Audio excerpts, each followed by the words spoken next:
Badut ini mau merampok bank. Sesampainya di pintu masuk, satpam berkata, "Sudah tutup, besok datang lagi." Badut itu mengeluarkan uang. Satpam akhirnya membiarkannya masuk. Lalu, badut itu menunjukkan dinamit di balik rompinya. Satman segera memberinya pistol. "Aku hanyalah pria tua tak berguna." Badut dan satpam masuk ke aula bank. Tangan kirinya memegang balon, tangan kanannya memegang pistol. Semua berhenti. "Aku mau merampok." Hanya 2 orang yang menoleh. Nasabah lainnya tidak peduli. Kali ini, badut berteriak lagi dengan satpam. Semua orang hanya tertawa. Suasana sangat canggung. Badut yang marah meletuskan tembakan peringatan. Barulah semua orang percaya. Manajer bank menekan tombol alarm. Semuanya disuruh meletakkan tangan di atas kepala. Bahkan, anjing Nyonya Kaya tak luput. Melihat pistol, anjing itu mendadak diam. Ia memberikan kresek hitam ke teller. "Masukkan uang ke kantung sampai penuh." Nasabah pria di sebelahnya berkata, "Itu uangku, mereka belum menulis tanda terima." Badut memiliki etika. Ia menyuruh teller menulis tanda terima dulu. Badut lalu mengurung semua orang di brankas. Satpam tua membantu menghitung jumlah sandera. Setelah semuanya masuk, tanpa disuruh satpam memberinya kunci, ia lalu ikut masuk menyusul mereka. Badut mengeluarkan kantung plastik lagi. "Isi sampai penuh lagi." "Diam kalian, aku tidak akan menyakitimu." Badut lalu memanggil manajer. Mereka bergandengan tangan menuju aula. Badut menyuruh manajer menelepon polisi. "Bila melawan, aku akan meledakkan bank ini." Badut menunjukkan dinamit di badannya. Saat ini, penembak jitu sudah mengintai.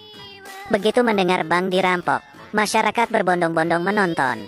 Pedagang keliling juga tancap gas ke sana. Kesempatan untuk mencari uang.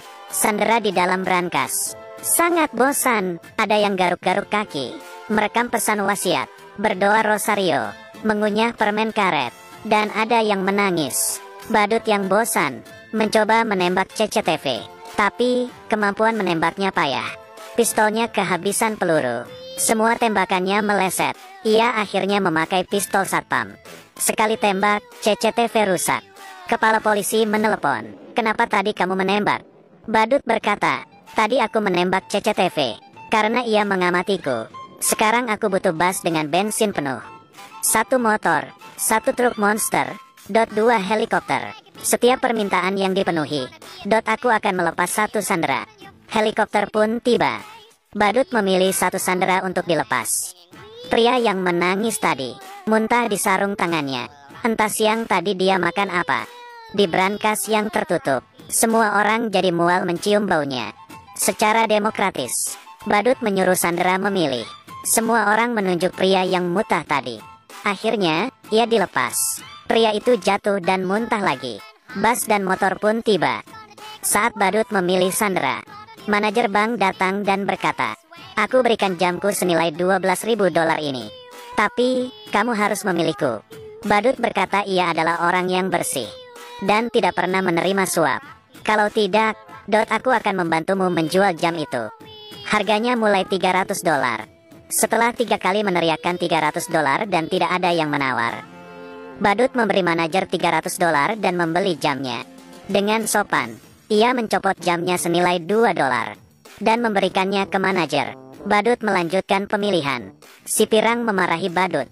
"Badut dengan makeup tebal sepertimu merampok bank, seperti banci." Badut yang marah langsung menunjukkan bom di badannya.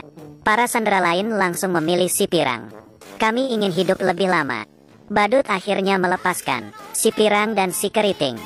Kepala polisi ingin tahu situasi di dalam. Si pirang diam saja. Si keriting bicara bertele-tele. Saat kepala polisi lengah, si pirang menghapus noda putih di telinga si keriting.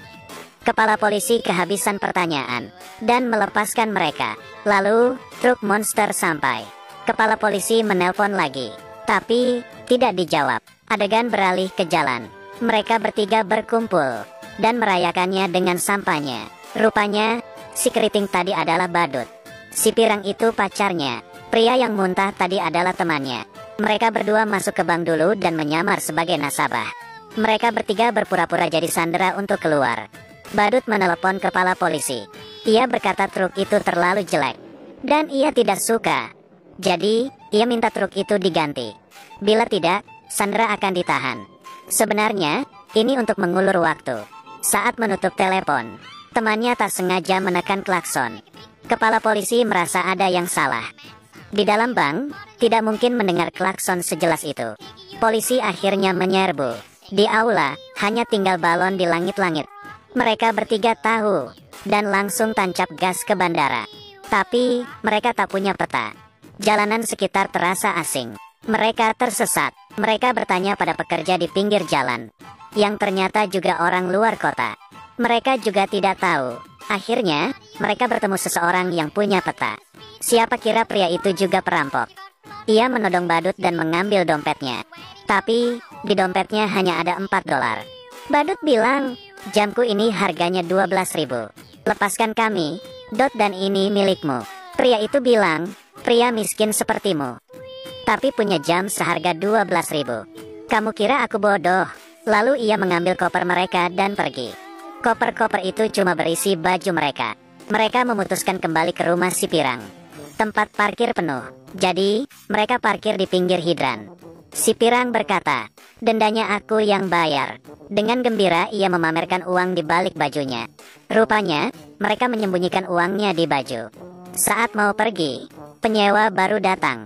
Ia mengira mereka pencuri, lalu menodong mereka. Ia mau lapor polisi. Badut berkata, berapa uang sewamu sebulan? Aku dulu $1.200. Penyewa bilang, kenapa kita 2.600? Seketika, mereka terdiam, dan tidak peduli apakah mereka pencuri atau bukan. Saat itu, gedung sebelah kebakaran. Mobil mereka menghalangi hidran. Pemadam memecahkan kaca mobil dan menggesernya. Tapi, mobil mereka berada di tanjakan. Mobil merosot ke bawah. Kepala polisi akhirnya sadar. 3 sandera yang keluar tadi adalah perampoknya. Tak ada mobil, mereka terpaksa naik taksi. Setelah naik, ternyata supir taksi tidak bisa bahasa Inggris. Ia terus menerobos lampu merah. Teman si badut takut. Kalau begini terus, mereka bisa sampai ke surga. Ia membuka pintu mobil dan melompat keluar. Tapi, ia oleng, dan tidak bisa berhenti. Lalu menabrak kios koran. Ia pun pingsan. Orang-orang hanya menontonnya. Pemilik toko di dekatnya langsung lapor polisi. Badut dan si Pirang takut polisi datang, dan langsung membawanya pergi. Tak sengaja, mereka sampai di markas preman. Para preman mengacungkan pistol, dan menanyai mereka. Badut yang cerdas berpikir, bila ia berkata salah masuk, mungkin mereka akan dibunuh. Kami menagih hutang. Tak disangka, ternyata preman itu punya hutang kepada mafia. Ia bertanya, kenapa yang biasa tidak datang? Badut bilang, dia sedang marah. Buktinya temanku barusan dilempar dari mobil. Dia bilang, lunasi hutang kalian hari ini. Kalau tidak, ia akan membanting kalian satu-satu. Preman itu takut, dan melunasi hutangnya $6.000. Mereka bertiga dengan senang keluar. Saat menunggu bus ke bandara, supir bus sangat kolot. Bayar bus harus pakai koin. Tidak boleh pakai uang besar. Badut akhirnya ke toko untuk menukar uang. Toko sudah dipenuhi polisi. Penagih hutang mafia yang sebenarnya sampai. Preman bilang uangnya sudah diambil. Preman itu dipukuli. Saat itu, preman melihat badut yang keluar dari toko. Badut langsung lari ke bus. Penagih hutang mengejarnya. Polisi yang melihat penagih hutang lari, mengira ia adalah buron, dan langsung menangkapnya. Mereka tak menyangka 3 buron itu di dalam bus. Akhirnya, mereka tiba di bandara. Di dalam pesawat, kepala polisi sudah di sana dengan pistolnya. Badut dan temannya sangat cemas. Mereka angkat tangan. Siapa sangka pria di depannya berdiri, dan mendorong teman wanitanya. Rupanya itu bos mafia. Mendengar bawahannya ditangkap, ia mau melarikan diri. Bos mafia tak mengira kepala polisi akan datang. Ia mengira akan ditangkap, lalu mendorong teman wanitanya. Kepala polisi tak berani menembak. Bos mafia langsung menindihnya. Badut dan temannya bergegas membantu. Kekacauan terjadi. Pistol kepala polisi jatuh di depan toilet. Saat bos mafia ingin mengambilnya, ada yang keluar dari toilet dan membentur kepalanya hingga pingsan. Akhirnya, bos mafia ditangkap. Karena komplotan badut sudah mengganti penampilan, kepala polisi tidak mengenali mereka. Ia bahkan memuji badut sebagai warga negara yang baik, bahkan mencatat nama mereka. Setelah pesawat lepas landas, kepala polisi baru sadar, nama yang dicatatnya barusan adalah nama badut perampok bank. Tapi, ia tidak rugi menangkap bos mafia. Keuntungan bos mafia 1 hari setara dengan hasil rampokan badut 1 minggu. Sejak saat itu mereka bertiga hidup bahagia tanpa beban. Film selesai sampai di sini. Ini adalah film komedi tahun 1990 tentang 3 buronan. Awal film menceritakan kejahatan mereka. Akhirnya film malah menceritakan kisah kepahlawanan mereka. Film ini sangat lucu. Oke, aku Kaki Minyak. Like dan subscribe ya. Bye.